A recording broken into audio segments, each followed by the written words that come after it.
Türbe.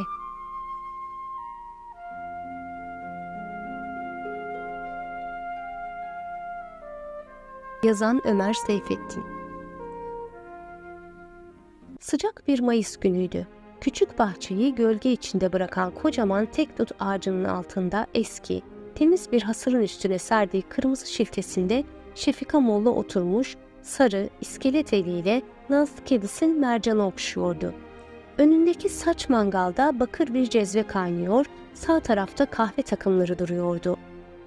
O, yazın yağmursuz günlerde sabahtan akşama kadar hep buracıkta oturur, gelen hastalara okur, kurşun döker, akşam namazcığını kıldıktan sonra bir katlı evine girerdi. Kocası 30 sene evvel ölmüştü. Çocuğu olmamıştı. Dünyada yapayalnızdı. Ama yine bir can yoldaşı vardı. Rüküş isminde bir Arap kadın 30 senedir onunla beraber yaşıyordu.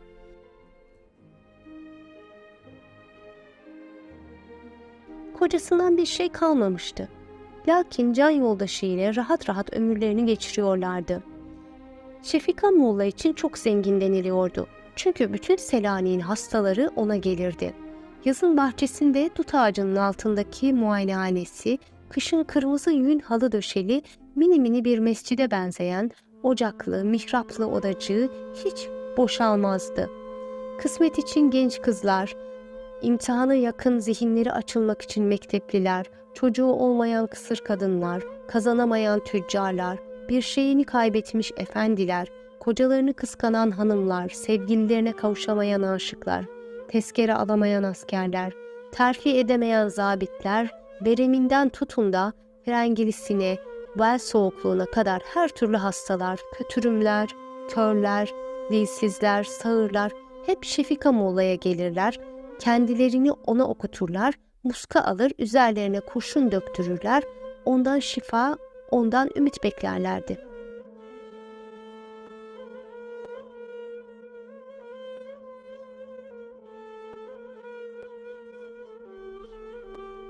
Her gelen haline göre bir para bırakırdı. Kule kahvelerinde rüşteyi görmüş biraz hesaptan çakan Türkler, onun günde 3-4 mecidiyeden fazla kazandığını iddia ederlerdi.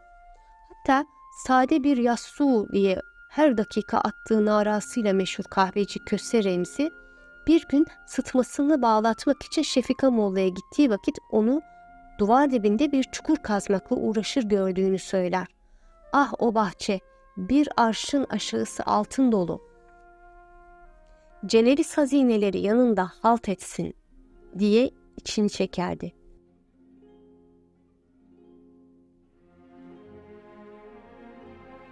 Şefika Molla adı çıkan hazinesinin üstünde rahatça yaşardı.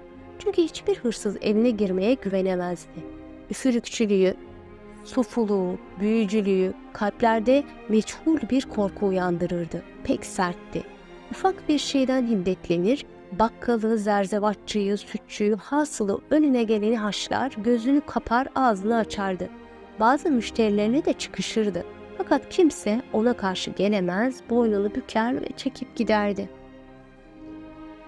Siyah kediyi okşayıp elini kaldırıp pesrengi yemenisinin altında hala çok gür kınalı saçlarına götürdü. Hafifçe kaşıdı, sonra gayet ağır hareketlerle kahvesini pişirmeye başladı. Kendinden ümit olunamayacak kadar kuvvetli, dinç bir sesle "Rüküş, neredesin?" diye bağırdı. Kedi mırıltısını kesmiş, başını kaldırmıştı. Küçük bahçe kapısında iri, yeşil yemenili bir Arap kadını göründü. Bir elinde süpürge, bir elinde tenekeden kirli bir faraş vardı. Takunyelerini giydi, sokak kapısının arkasında duran bozuk bir küfeye doğru gitti.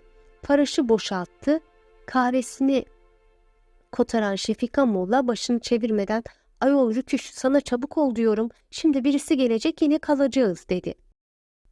30 senedir ilk defa sokağa çıkacaktı. Selanik'in ta en yukarısındaki bu harap, küçük evceğizinde evliya gibi otururdu. En yakın komşularına bile gitmez, en ağır hastaları ayağına getirir, ruhaniyetin tılsımını, maneviyatın sırrını bozmazdı. Ama sevdiği bir kadın, çocukluk arkadaşı Hacı Gülsüm Hanım ölüm döşeğindeydi. Gelip kendisini görmesini, hakkını helal etmesini rica ediyordu. Birbiri üstüne haber gönderiyordu. Şefika Molla artık dayanamamıştı. Gidecekti. Lakin gideceği yeri düşününce yüzünü buruştururdu. Selanik'in aşağı tarafı deniz kenarı hep gavur memleketiydi. Gülsüm Hanım evlatlarının sözüne kanmış, bu yaştan sonra içinde doğduğu, büyüdüğü, içinde gelin olduğu, doğurduğu ana evini Müslüman mahallesine bırakıp yalılara gitmişti. O yalılara ki Müslüman kadınlarının da orada Yahudi kadınları gibi açık saçık gezdikleri Şefika Molla her vakit işitirdi. Son günlerde 30 senedir sabrederek inip ayağını, gözünü, gönlünü kirletmediği bu pis günah kuyusuna nasıl düşecekti? Örtüye girmeden evvel bir kerecik babası ile denize gitmişti. Dik sokaklardan inmişler, Beyaz Kule'nin yanından geçmişlerdi. Kenara çekilmiş büyük yelken gemilerinin dibinde kumlu çakıllara deniz vuruyor, beyaz köpükler oluşturuyordu. Hem o gün ne uğursuz bir gündü. Konsolosları öldürdükleri için birkaç Müslüman asılıyordu. Birçok toplu direkli gavur vapurları limana dolmuşlardı. Zavallı asıllıların ipek kuşakları çözülüyor, biraz çırpındıktan sonra uyur gibi başlarını büküyorlardı. Ayaklarının uçları kuma dokunuyordu. Karmakarışık bir Yahudi Rum kalabalığının arasında babası onu kollarından tutmuş yukarı kaldırarak bu soğuk manzarayı göstermişti.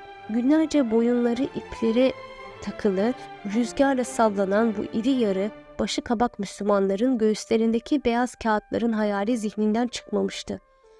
Birçok geceler rüyasına girmiş, onu aldatarak uyandırmıştı. Haftalar, aylar, yıllar geçti. İşte hala unutamamıştı. Ne vakit deniz sözü edilse o asılanlar gözünün önüne gelirdi.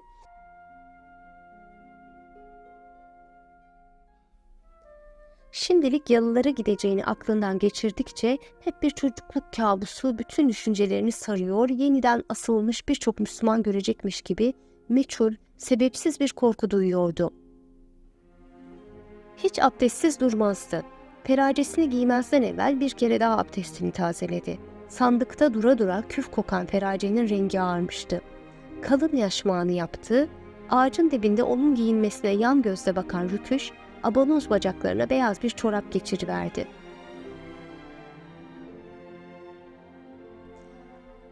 Bu hazırlanış belki bir saat sürdü. Fena bir şey yapıyorlarmış gibi derin bir sessizlik içinde kapıdan çıktılar. Mercan ömründe ilk defa gördüğü bir seyahatin sebebini anlayamamıştı. Adeta inanmıyor gibi tuhaf tuhaf bakıyordu. Şefika Molla uzunca bir hırsız, bir yangın duası yaptı, eve bahçeye doğru üfledi. Dışarı çıktı, Rüküş kadın kapıyı güzelce kilitledikten sonra anahtarı Şefika Molla'ya verdi. Temiz, taş yollarla yürümeye başladılar. Sokak dardı, sol taraftaki evlerin gölgelerinde yürüyorlardı. İkisi de yolu bilmiyorlardı. Önce Beyaz Kule'ye gitmek, oradan tramvay dedikleri arabaya binmek lazımdı. Öyle tarif etmişlerdi. Şefika Molla aşağıya doğru inilmeye devam edildikçe Beyaz Kule'ye gidileceğini tahmin ediyordu. Sokakta rast geldiklerine yolu soruyorlardı. Şefika Molla hayretinden titriyordu. İçinden Tüncina duasını okuyordu. O ne evler, ne binalar, ne dükkanlardı. Bütün dünya değişmişti. Selanik artık onun hayalinde kalan yarım asır evvelki Selanik'e hiç benzemiyordu. Hele tramvaylar, aman ya Rabbi, bunlar nasıl şeylerdi? Bir takım arabalar atsız, öküzsüz, canlı gibi kendi kendine koşup gidiyordu. Şefika Molla da bunlara binecekti ha? Yanında etrafına aptal aptal bakarak gelen Rüküş'e, "Büyük sözüme tövbe, bu şeytan makinesine binmek, çare yok, yayan gideceğiz," dedi. İçinden Ayetel Kürsi'yi okuyor, daha fazla günaha girmemek için etrafına bakmıyordu. Yürüdü, yürüdü. Beyaz Kule'nin yanından sanayi mektebinin akaretleri önünden geçtiler. Nihayet kışla meydanına gelmişlerdi. Rahmetli kocası Hacı Hafız Mehmet Efendi'den işitmişti ki Vali Mürtet Paşa bu mezarlıkları bozdurmuş. Demek sahiymiş. Birden böyle bozulmuş mümin mezarları üzerinde yürümek onun kalbine derin bir ıstırap verdi. Büyük bir küfür edilmiş gibi titremeye başladı. Haydi Rüküş, geri dönelim, evimize kaçalım, çarpılacağız. Buraları mezardı. Dünyanın sonu gelmiş, insanlar azmış, her tarafı gavur kaplamış diye geğiriyordu.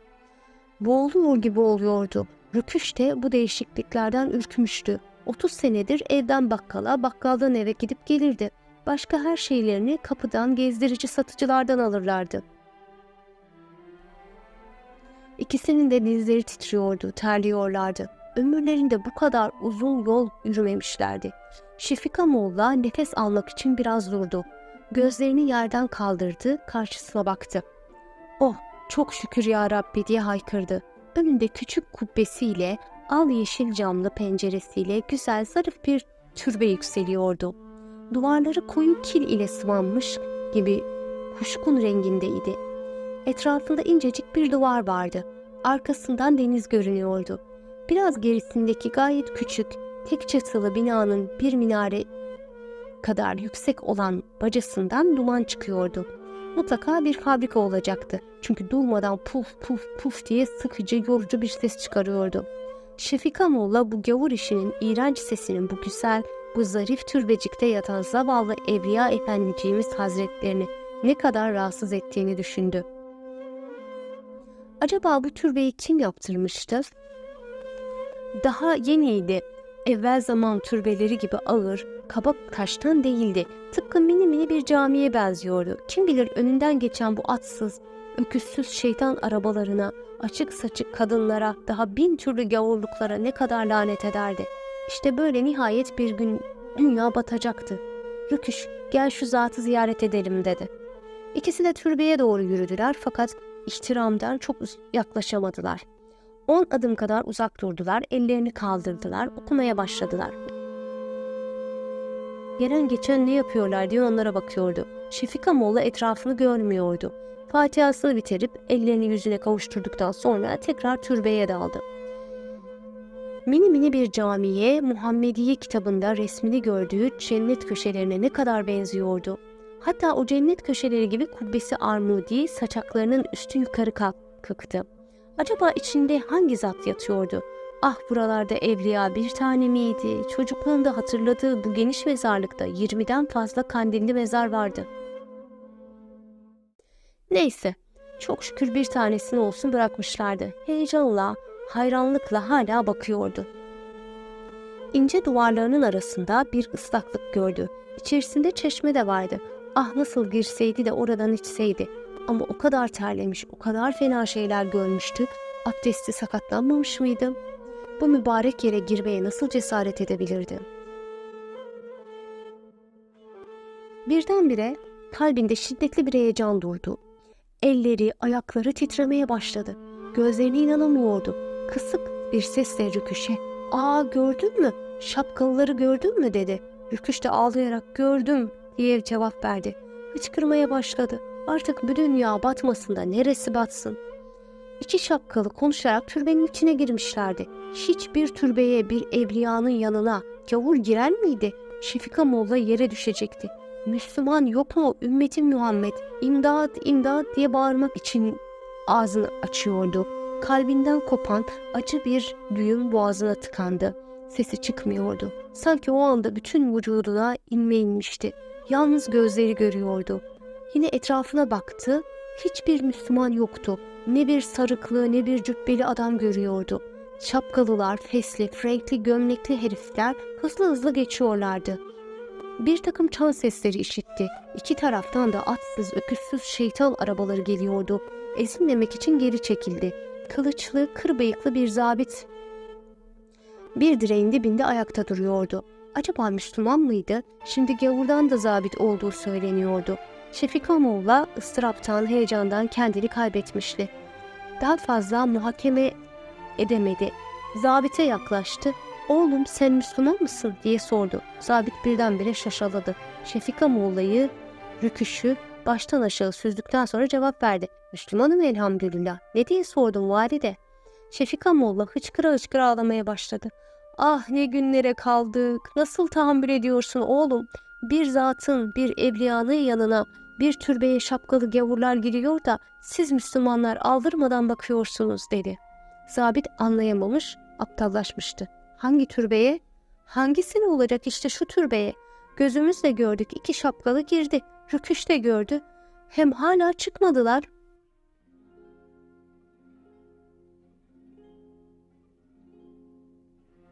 Sabit gülmeye başladı. Gayet tuhaf bir şey işitmiş gibi gülüyordu. Ayol hanım nine, o türbe değil dedi. Atsız, öküzsüz arabalar biraz durmuşlar, çanlarını çalmamışlardı. Şimdi biri bir tarafa, biri öbür tarafa gitmişti. Şefika Molla soluk sönmüş gözlerini açtı, büyük bir hayretle sordu. Türbe değil mi? Ya ne? Sabit hala gülüyordu. O belediye abdesthanesidir, su dökmek için herkes girebilir dedi.